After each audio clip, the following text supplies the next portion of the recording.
Assalamualaikum warahmatullahi wabarakatuh. Bismillahirrahmanirrahim. La haula wala quwata illa billah. Asyhadu an la ilaha illallah wa asyhadu anna Muhammadar Rasulullah. Allahumma shalli ala sayyidina Muhammadin wa ala alihi wa sahabatihi ajmain, amma ba'd. Yang saya hormati Bapak Kepala Sekolah Pak Haji Muhaimin, yang kebetulan tidak hadir, Bapak Guru, Ibu Guru semuanya. Ini Al-Hikam ini sebetulnya sudah banyak di antara teman-teman kita yang mencoba untuk menerjemahkan ke dalam bahasa Indonesia. Akan tetapi setelah saya lihat kira-kira 10 kitab terjemahan, termasuk ya Mustafa Bisri, ya, itu banyak kali menerjemahkan, tetapi ternyata gagal dalam menerjemahkannya ini. Bukannya orangnya itu bodoh, tetapi memang kalimatnya sulit untuk ditransfer. Ini sulit untuk ditransfer. Yang kemarin saja, yaitu min alamatil i'timad 'alal amal nuqsan raja' inda wujudi zalal, itu terjemahannya muter-muter nggak jelas. Yang dulu itu kan maknanya kan begini: apabila kita terlalu percaya diri atau self confidence-nya terlalu kokoh, itu akan mengalami kekecewaan yang sangat mendalam ketika dia mengalami kegagalan. Itu maknanya kan begitu. Ya, terjemahannya lucu-lucu kadang-kadang. Iya. Di antara tanda pengandalan terhadap amal. Apa maksudnya nih? Pas begitu. Nah, ini yang kedua ini lebih sulit lagi. Iradatuka, keinginanmu, at-tajrida untuk tajrid sendiri dalam bahasa Indonesianya nggak ada. Ya, oke, kita adopsi saja. Apabila kamu ingin tajrid, ma'a iqamatillahi iyyaka fil asbab, padahal Allah menempatkan kamu pada posisi harus bekerja. Ya. Kamu milih tidak bekerja, tetapi Allahnya menentukan kamu untuk bekerja. Itu adalah merupakan hawa nafsu yang tersembunyi. Tetapi sebaliknya, ketika kamu ingin bekerja keras, padahal Allah telah menentukan kamu suruh santai saja, ya, itu termasuk rendahnya cita-cita, menunjukkan rendahnya cita-cita. Kira-kira begitu bahasa Indonesianya. Tajrid itu adalah satu sikap hidup seseorang yang ingin beribadah kepada Allah secara mumpuni, tidak mau disibukkan dengan urusan-urusan tetek bengek di alam dunia ini. Sedangkan maqamul asbab itu ya maqam kengelan. Jadi ya makom kengelan itu artinya kita hidup harus bekerja keras. Mengapa demikian? Kata peribahasa, di dunia ini tidak ada yang mustahil, tetapi juga tidak ada yang mudah. Artinya asbab itu adalah kausalita, rentetan dari berbagai macam kausalita. Dari proses tidak ada menjadi ada. Yuk sekarang kita melihat tadi saya makan nasi sama sayur apa, lodeh ya, sayur lodeh sama gorengan ikan nila sama sambal, apalagi itu lalapan ya. Oke, sekarang yuk kita belajar menghitung. Terjadinya makanan di hadapan saya itu bukan hal yang mudah. Yuk kita hitung. Nasi itu dibuatnya dari apa? Dari beras. Berasnya dari apa? Gabahnya dari mana? Dari padi. Oke. Kita hitung berapa orang yang terlibat menanam padi. Padinya ditanamnya di mana? Sawahnya digarap enggak? Berapa banyak orang yang menggarap sawah? Bibitnya apa asal atau sengaja dibikin bibit dulu? Khusus bikin bibit dulu. Berapa banyak orang yang menyediakan bibit? Berapa banyak orang yang menyiapkan lahannya? Dan berapa banyak orang yang menghadirkan airnya? Irigasi itu berapa miliar, berapa triliun biayanya. Kalau disedot pakai dompeng, dompeng itu yang bikin berapa, besinya dari mana, bahan bakarnya apa, solar, yang menghasilkan solar berapa orang. Saya terusin nih, terusin tak? Sampai piringnya, ya pasir kuarsanya galinya di mana, berapa orang yang bekerja menggali pasir kuarsa, dan berapa orang pabrik bikin piring, sampai datang ke meja berapa orang pedagang yang menyumbangnya. Mas, berasnya di gabahnya digiling, berapa banyak orang terlibat untuk penggilingan padi heller itu, dan berapa banyak orang yang terlibat ketika masak dengan gas, gasnya siapa yang mengadakan, gasnya dari kompor, kompornya berapa orang. Saya kira berapa miliar orang yang terlibat menghadirkan nasi di depan saya ini. Itu semua adalah proses. Nah, itulah namanya maqamul asbab, itu artinya ya melalui proses. Kemudian lagi, rizki itu sebetulnya dari mana datangnya? Rizki itu dari dua. Satu dari otak kita, yang kedua dari kekayaan alam yang tersedia di sekitar kita ini. Itu saja. Sehingga kalau bagaimanapun cerdasnya saudara, tapi kalau alamnya miskin, apa yang Anda lakukan? Tetapi seperti Indonesia yang alamnya alamnya kaya raya, segala macam tambang ada, suburnya bukan main, kayu saja ditancap bisa tumbuh di sini. Tapi otaknya bodoh, jadi rezeki enggak. Ya, tetapi sebaliknya, ketika orang punya otak, sekalipun alamnya miskin, mereka bisa makan dan bisa unggul. Tetapi alamnya kaya raya, otaknya goblok, ia melarat. Yang lebih hebat yaitu alamnya kaya, otaknya encer. Seperti Uni Soviet, seperti Amerika, seperti Eropa. Jepang itu termasuk otaknya encer tapi alamnya miskin. Singapura itu otaknya cerdas, alamnya miskin.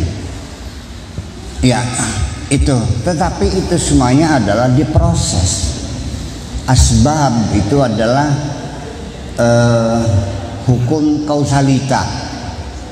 Hukum kausalita itu adalah sesuatu terjadi ya dikarenakan oleh yang lain. Yang terjadi namanya musabab, yang menjadi penyebabnya namanya musabbib. Hubungan keduanya adalah sabab.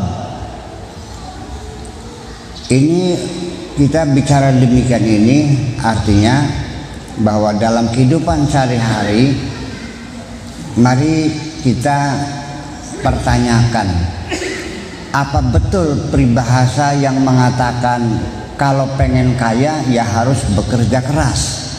Pernah dengar nggak? Kalau pengen pinter ya harus belajar, betul gitu? Kalau pengen sembuh ya harus berobat, betul? Sekarang apakah setelah orang itu bekerja keras lalu pasti kaya? Nggak. Lalu apakah orang yang hidupnya santai-santai saja itu miskin? Oke, kita balik sekarang. Ada nggak orang yang bekerja keras tetap miskin? Ada. Ada nggak orang yang santai-santai saja tapi kaya? Jadi ada hubungannya kekayaan dengan kerja keras? Ada hubungannya nggak? Ada hubungannya nggak? Kalau ya ada, akan saya tuntut nih. Kenapa tukang nyekop pasir di kertas maya yang berkeringat seharian, kenapa nggak ada yang kaya? Kenapa Tommy nggak kerja apa-apa dia kaya? Itulah makanya jadi kita lagi berbicara tentang bagaimana perputaran rizki ini sesungguhnya. Kalau kita kembali merujuk kepada teks-teks agama, maka bunyinya seperti ini: innallaha yabsutu rizqa li'ibadihi man yasha wa yaqdir. Bahwa Allah itu membagikan rizkinya kepada siapa saja yang dikehendakinya dan ditakar. Sehingga maknanya kalau rizki itu dibagikan oleh Allah, jadi apakah rizki itu dicari atau datang sendiri? Nah inilah nanti sebelum kita masuk kepada inti makalah ini, kita mesti mempertanyakan. Pertama kali kita harus pahami bahwa tidak ada hubungan antara bekerja keras dengan kekayaan. Saya pernah menanya orang kaya yang dulunya tukang menggembala kambingnya nenek saya. Ketemu terakhir di Subang, dia sudah punya sawah sampai 80 hektar.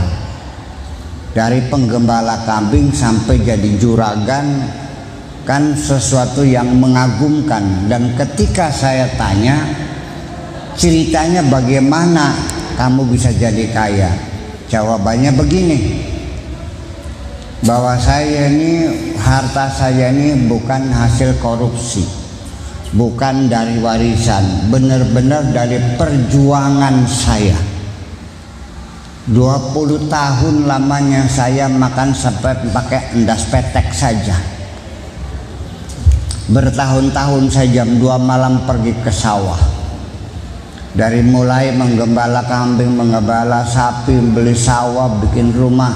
20 tahun perjuangan pahit ketir. Pokoknya saya hasilkan harta ini dengan cara peras keringat, banting tulang. Endas tadi sikil, sikil tadi awan, tadi bengi, bengi tadi awan. Itu jawabannya. Masuk akal enggak? Masuk akal. Nah sekarang kalau iya itu masuk akal, saya bertanya, apakah orang yang kaya itu dengan peras keringat banting tulang lalu kaya? Sehingga yang pertanyaan, apa ada hubungannya kekayaannya dengan keringatnya itu? Ternyata sini kita tertipu, pikiran kita tertipu. Ternyata tidak ada hubungannya. Bapak-bapak, ibu-ibu jadi guru, ya kan? Ada nggak anak yang sekolahnya main-main saja tapi pinter? Ada nggak murid yang rajin tapi goblok younger?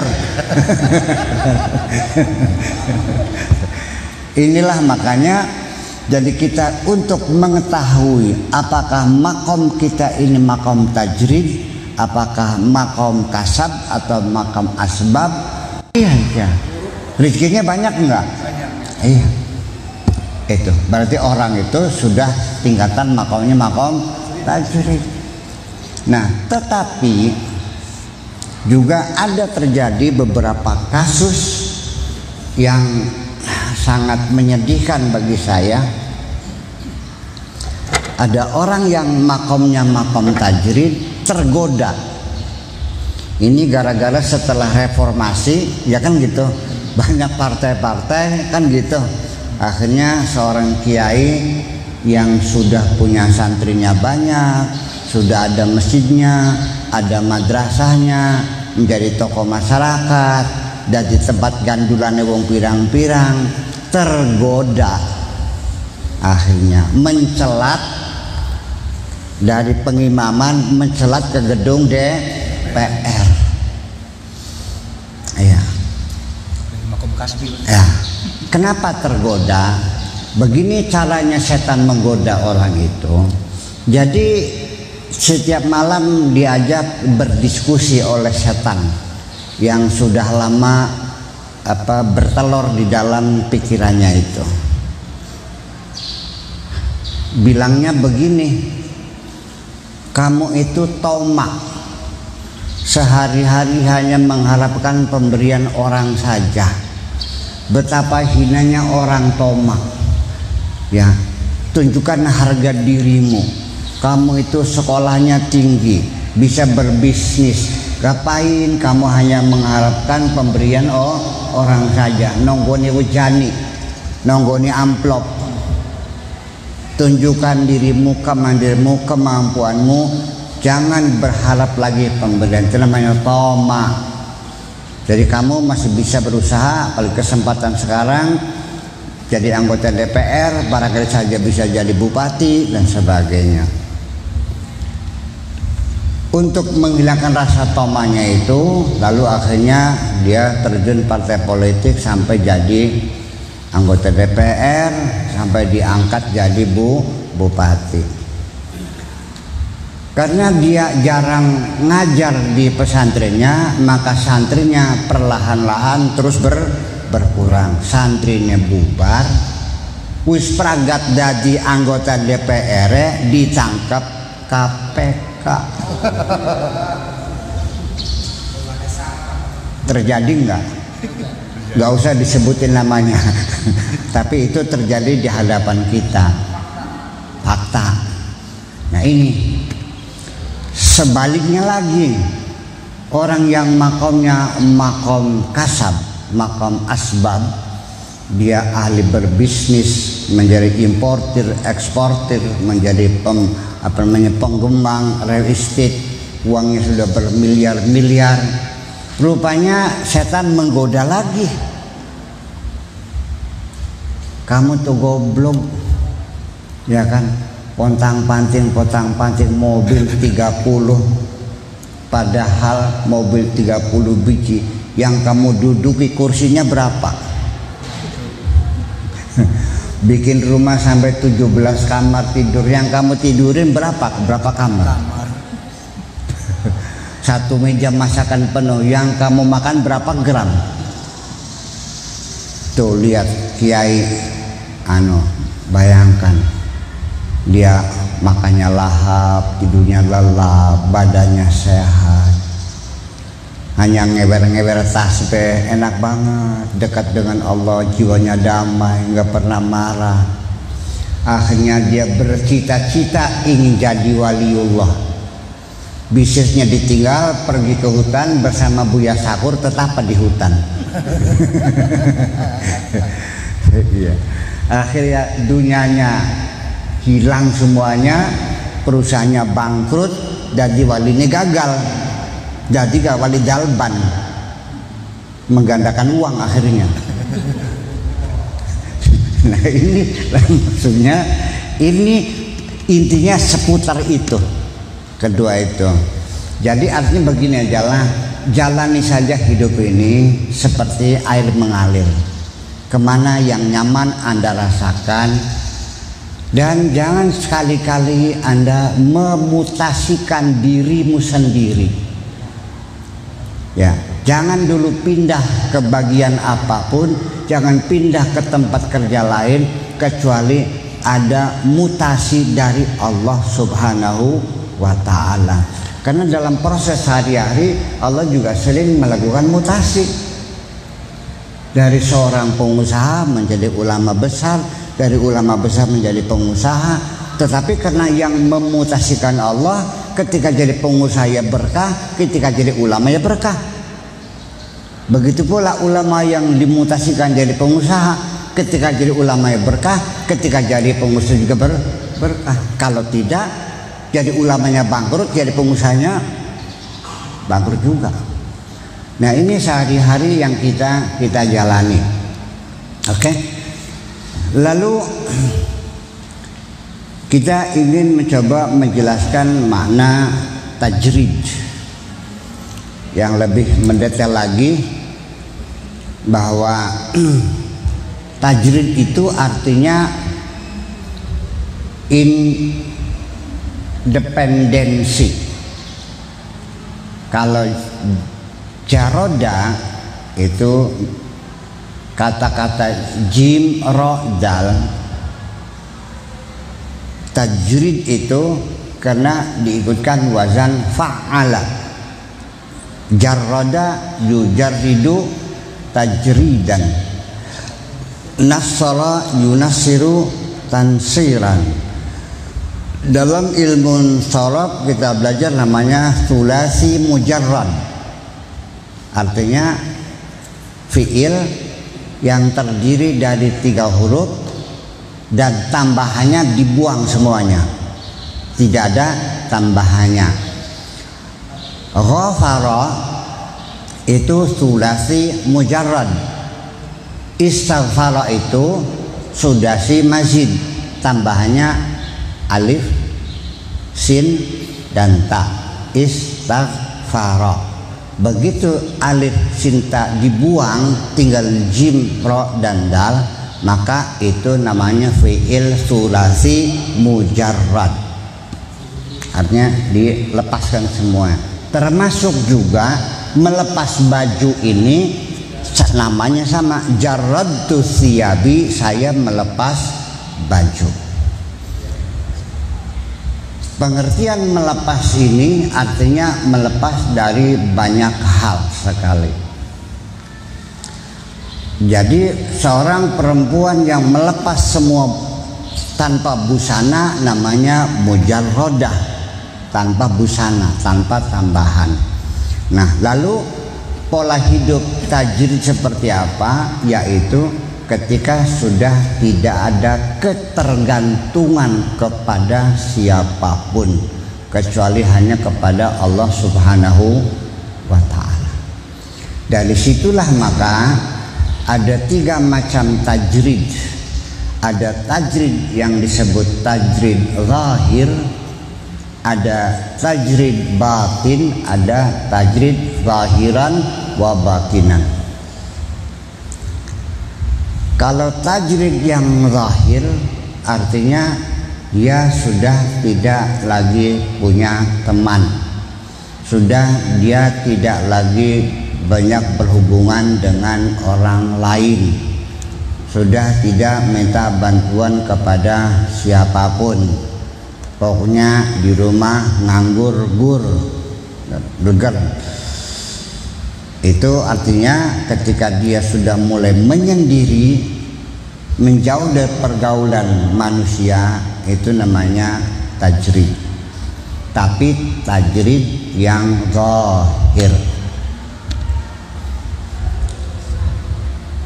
Makanya sehari-hari dengan nasi saja sama tempe, sepotong tempe begini, ya, dia menikmatinya. Tempenya ini ditutulin ke kecap, dilamut kecapnya baris sega 10, tutul maning dilamut kecapnya sampai sega sepiring, tempenya masih butuh gitu. Dilawati kanggo sore. Sehari-hari seperti itu. Atau sama kerupuk saja makannya. Dan dia tidak pernah berkeluh kesah. Itu pun sudah disebut tajrid, tapi tajrid yang zahir. Nah, apakah itu hebat? Ntar dulu. Yang hebat tuh kalau tajridnya tajrid batin, artinya bukan fisik yang melepaskan segala hubungan, tapi hatinya sudah tidak lagi bergantung kepada siapapun kecuali kepada Allah Subhanahu wa ta'ala.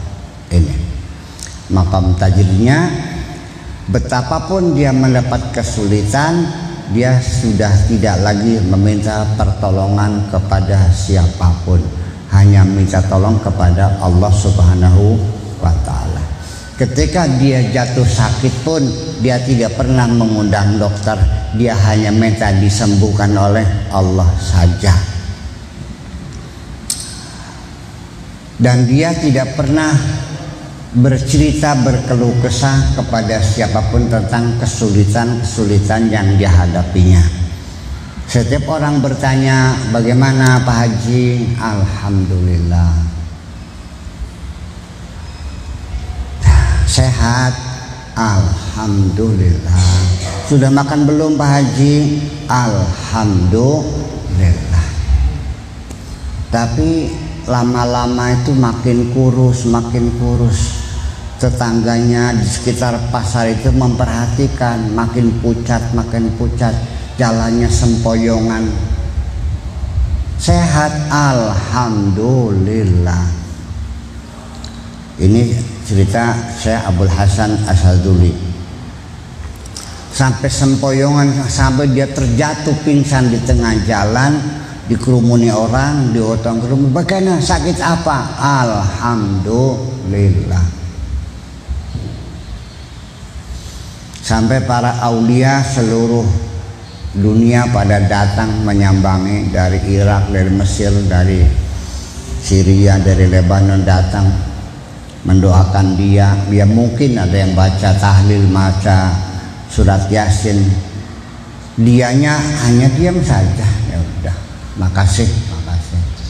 Rupanya ada seorang waliullah yang jengkel juga melihat Syekh Abdul Hasan cuek aja tuh. Akhirnya dia tanya, saya doakan berhari-hari, amin kek, iya kek, kok diem aja sih? Saya kan jauh datang sini. Bayangkan, ya mungkin naik ontanya berbulan-bulan kan waktu itu. Dijawab, yang menyuruh kamu mendoakan saya siapa? Aku tidak pernah minta doamu kok. Jadi sampean nggak pengen sehat? Enggak juga. Apa sampean pengen sakit? Enggak juga. Maksudnya mana? Ya saya mah terserah Allah aja. Dikasih sakit saya terima, saya tidak minta sembuh. Ketika sembuh saya nggak minta sakit, terserah Allah saja. Itu. Jadi maksudnya gimana? Enak sakit? Ya enggak juga. Saya sakit, yang penting kalau memang Allah senang melihat saya sakit, sakit adalah pilihanku. Kalau Allah senang melihat aku sehat, maka sehat adalah pilihanku. Aku tidak memilih, aku hanya menjalani apapun yang Allah tentukan untuk diriku ini. Jadi itulah tajrid yang sesungguhnya, batin itu seperti itu. Jadi lalu bagaimana? Tajrid zahir, tajrid batin bisa bertemu enggak? Itu yang lebih hebat lagi. Sebab belum tentu orang yang tajrid zahir itu batinnya sudah tajrid. Masih tetap ada kaitan-kaitan, masih ada harapan-harapan. Untuk ini ada cerita lagi. Berguru di Irak di sana. Pas Iraknya tuh daerah pantainya. Irak itu tidak punya pantai ya, hanya sedikit sekali menjorok ke Kuwait gitu. Hanya berapa kilometer lah pantainya, semuanya masuk ke dalam. Jadi kayak tutup kendi lah, kayak kendi gitu. Nah di situ dia berguru pada seorang guru Gurunya itu cukupnya saja dapat ikan 4, yang diambil 1, yang 4 bagi-bagi buat orang di desa. Besoknya lagi dapat 20, yang diambil cuma 1, cukup sehari 1 juga, yang lain bagi-bagi. Nah, salah seorang muridnya itu lama berguru dengan dia bertahun-tahun. Nah, lalu pada akhirnya si murid tadi ingin meneruskan pendidikan spiritualnya kepada mursyid yang lebih hebat lagi, meminta izin, lalu dikasih izin silakan, lalu bertanya di mana mursyid yang lebih hebat lagi dari sampeannya. Oh ada. Di mana? Di sana, di Syam. Syam dulu itu Syria, Lebanon, Palestina dan Yordan itu adalah wilayah Syam namanya, di Lebanon di situ. Berangkatlah dia itu. Akhirnya dia itu mencari namanya, katakan Syekh Abdullah, mencari di kota itu. Nggak ada yang tahu Abdullah waliullah, nggak ada yang tahu. Nggak ada wali Abdullah di sini nih. Cuman ada satu-satunya nama Abdullah tuh di atas gunung tuh. Itu dia orang kaya raya. Akhirnya penasaran dah. Dalam pikirannya dia mencari guru yang lebih miskin lagi kan gitu. Ternyata sampai ke tempat rumahnya, ternyata rumahnya seperti istana yang luar biasa. Nambah sukar, apa iya ini masa wali rumahnya kayak istana begini. Tapi dia penasaran juga, ya ditungguin lah sampai dia datang. Begitu datang ternyata naik kuda kencana yang rodanya dilapis emas itu. Semakin gak percaya juga, masa wali penampilnya begitu. Tapi penasaran ya, disapa juga, sampean Abdullah? Iya, saya dari Irak, diutus oleh mursyid saya. Oh si Anu, iya, silakan masuk. Begitu masuk ke dalam, rumahnya semuanya serba wah. Ya, lebih mewah dari istananya Ratu Elizabeth yang di Buckingham di situ ya, yang harganya sampai 4 miliar dolar harganya, serba wah semuanya. Semakin mengejutkan lagi, pembantu-pembantunya perempuan-perempuan cantik cerita semua, pokoknya sekakangnya Syahrini lah. Sekakangnya Syahrini mah bujang nih kalau sekakangnya. Apa iya ini? Lalu akhirnya oleh sang guru ditanya, maksud kamu apa? Begini, saya ini mau pengen teruskan belajar dari kiai saya di Irak. Kalau bapak menerima, saya ingin belajar. Oh maaf, saya sudah, nah itu sudah dimutasi, sudah harus cari harta yang banyak. Jadi saya tidak sempat lagi mendidik orang. Jadi ya sebaiknya kamu pulang aja, digali saja, ilmu dia masih banyak yang belum kamu gali. Saya nggak sempat membimbing kamu. Paling-paling saya titip pesan saja kepada guru kamu yang di Irak. Tolong sampaikan kepada beliau, katakan bahwa otak nih jangan mikiri dunia saja. Kata wali yang rumahnya Kaisan itu mengirimkan pesan kepada seorang murid tadi untuk menyampaikan kepada gurunya yang di Irak, yang sehari kerjanya hanya jala-jalikan. Isi pesannya, otakmu jangan mikiri dunia saja. Inilah akhirnya sang juga, ya sudah minta doanya saja, saya pulang ke Irak lagi. Begitu pulang ketemu dengan guru di Irak, katanya, ada pesan apa dari guru kamu? Ya dia nggak bisa membimbing lagi kan dia sibuk sudah berbisnis, setiap hari rapat melulu dengan raja-raja. Jadi saya suruh kembali lagi. Terus ada pesan apa lagi? Udah ngedala itu aja, bohong. Sok bilang ada pesan apa lagi? Nggak ada lagi, jangan bohong. Ada pesan lainnya enggak? Akhirnya dengan keberatan dia ceritakan bahwa Syekh Abdullah berpesan ke sampean, otak sampean ini jangan mikirin dunia saja. Begitu mendengar demikian, sang wali itu lalu menangis bercucuran air mata, beristighfar sebanyak-banyaknya, dan dia mengaku bahwa setiap dia melempar jala dalam pikirannya bokat be nyangkut ning emas. Bokat oleh keong emas. Jadi hidupnya memang sederhana ya, tetapi hatinya masih berharap juga kepada dunia. Ini sangat halus dan lembut sekali. Mungkin kita juga tidak sadar hal semacam itu. Makanya ke depan kita nggak usah suudzon dah, ya kan, sing yang hidupnya miskin jangan terburu kita duga wali. Barangkali yang jadi wali itu yang kaya. Demikian juga orang yang kaya raya jangan kita suudzon hubbud dunya.